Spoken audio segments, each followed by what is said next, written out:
Welcome guys sa Kasay Fix. Hey mga bossing, usapang channel bar po sa hidden roof design. So tingnan natin yung mga channel bar. Yan, katulad nito. Yung channel bar natin po dito naka suksok siya dito sa may poste. So ready to cast na siya. Nakabaon siya dun sa may poste natin. So after nito, tatakpan na po yan ng plywood para lagyan ng semento. So tingnan natin po sa taas, sakit po tayo. So tulad yan, ang style ng cross section. So okay natin guys para makita natin.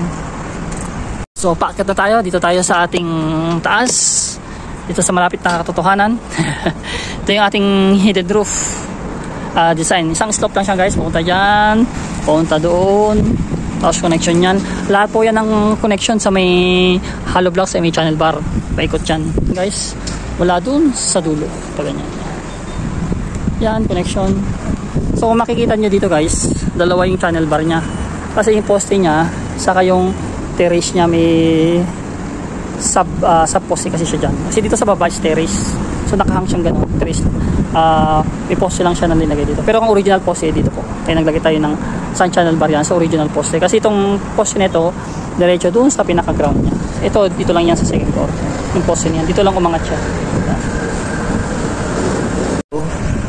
Diretso yung channel bar na yan hanggang doon sa pinakadulo. So naka-slope guys yan. So ang slope nya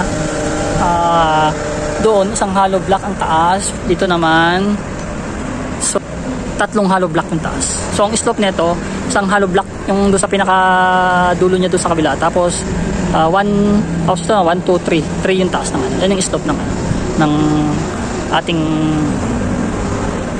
ayero. So doon sa dulo kung mapapansin nyo, isang hollow block yung taas ng ano, ng slope. So yan ang slope ng ating hidden roof.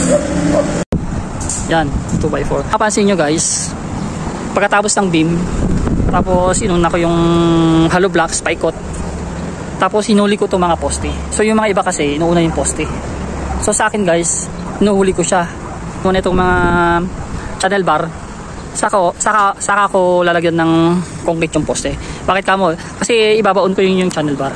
Hindi ko siya itutuks. Mas matibay po kasi pag nakaganyan yung channel bar, nakalock siya dun sa may poste niya. So naka-hook siya, nakalock. Wala nang kawala yan guys kasi bubuhusan pa yan. Yan ang style niya. So yung may ibang iba naman tayong diskarte. So ang diskarte ko, ganun guys. Nuhuli ko yung poste dito sa rooftop. Pero kung building ang gagawin nyo, unahin nyo yung poste. Pero pag mga ganitong mga 3 layers lang na hollow blocks, inuuna ko yung hollow blocks. 3 layers lang naman yung taas niya. So kung mapapansin nyo guys, meron siyang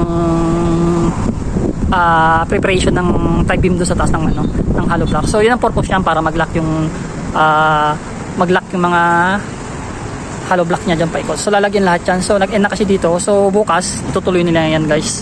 So yung iba nag-welding, yung iba naglalagay ng mga tie beam sa taas. So hindi naman siya kalakihan na tie beam. Yung tie beam nito guys, yung yung tamang-tama lang yung taba ng hollow block. So small beam lang yung pagkagawa ng hollow block. So paikot yan. Pagkatapos ng tie beam na yan, lalagyan ng konkreto yan. So bali ang taas na ito halos 4 na hollow blocks yung taas niya. Kasi kasama yung beam niya dun sa taas, yung pinakalak ng pader. Kasi mas matigas kasi siya kasi kung hollow block sa taas, masyado kasi malambot yung hollow blocks, baka pag may malakas na hangin. So para kung sure kayo, maglagay rin po kayo ng ganyan. Yan yung mga small beam na yan, So titingnan natin mamaya. So dito naman sa channel bar natin, balik tayo sa channel bar. So kung makikita nyo, so tulad nito, tingnan natin yung pagkagawa ng channel bar. So kung mapapansin nyo, yan ang nangyari doon sa channel bar, kaya hinuli ko yung poste dito sa gawing taas. Hanggang dito lang yung masasementohan, dito sa may taas niya. Kasi dito sa taas is C-par lines na yung paglalagyan ng yero. Dito na sa taas yan, tawan yan, saka dito sa kabila yung C-par lines, yung pagpapatungan ng yero. So kung makikita nyo guys, yan yung connection ng mga channel bar doon sa poste. So matibay dito guys. Ito yung papunta doon sa ground. So third floor tayo. So ito yung mga bakal nito, nakakonect yan sa ground. Kaya mas matibay siya pag ganyan. Welding, nakalock, tapos bubuhusan pa siya. So neto, pag ganyan. So bago kayo magpa-concrete, papipinturahan nyo muna po ito ng ang magandang yung pintura dito guys, ang primer niya yung epoxy. Epoxy primer gray yung may catalyst. So sobrang ano yun, sobrang dikit. Kaya lang medyo mabaho. Pero maganda yun sa mga kalawang. So titingnan naman natin dito sa kabila. Yan. Yan naman yung connection niya. Tubo. Kasi nakalimutan nilang ano, yung mga kalpintero lagyan ng abang. So ang ginawa nila, tiniktikan nila to. Tapos pinelding, nilagyan ng rod, pinelding. Tapos ito, pinahook ko to. So meron din siyang ano dito para hindi siya magagad mabunot. So after that, nasementohan din to. So ayoko yung nakahang siya. Yung nakahang siyang ganyan na walang tukod dito. Kasi gusto ko nang may nakatukod para mas matibay siya. Matibay siya guys. Hindi siya basta-basta magsishake. Kasi kalaman dito sa mga yero is yung malakas na hangin pag bagyo. So dito sa Cagayan kasi halos sumabot ng signal number 3, number 4. Yan, halos lilipa rin talaga yung bubong mo kung talagang hindi mahina yung makapit. So tingnan naman natin dito sa ano, sa gilid ng pagkagawa nila. So ayan, dito na naman naka-hook, nasa loob ng beam yung ano, yung channel bar, sa semento hanggang dito, buo nito. Yan. So pag nabuo to, sa masesementohan pati yung ano, channel bar. So talagang nakalock siya, hindi yung nakatuks lang siya. So dito kasi yan, tulad nito. Ang discarded ko dito guys, yan yung inuna ko, yung hollow blocks, yung channel bar, hinuli ko yung poste. So yan ang purpose niya guys. Bakit ko hinuli yung poste? So nakalock siya. So hanggang dito lang yung poste. Hanggang dito lang yung poste. Ito flash na dito. Flash na dito sa pader. So dalawang rad na lang dito ng poste natira. So kasi ang ano nito, hanggang dito lang yung mga sasementohan.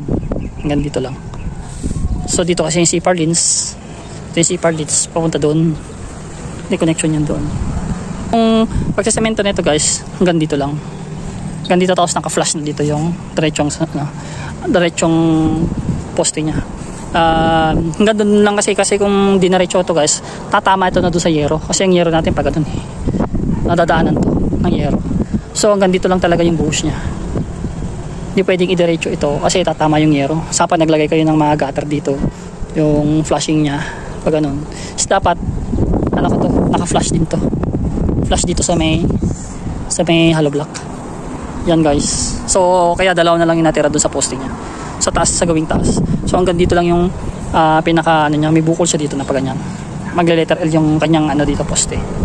Yan guys, para makapull kayo, makakuha kayo ng mga ideas. Alang yung lagay ng nila ng ano dito may ring pa dito. May ring dito, may ring pa dapat dito.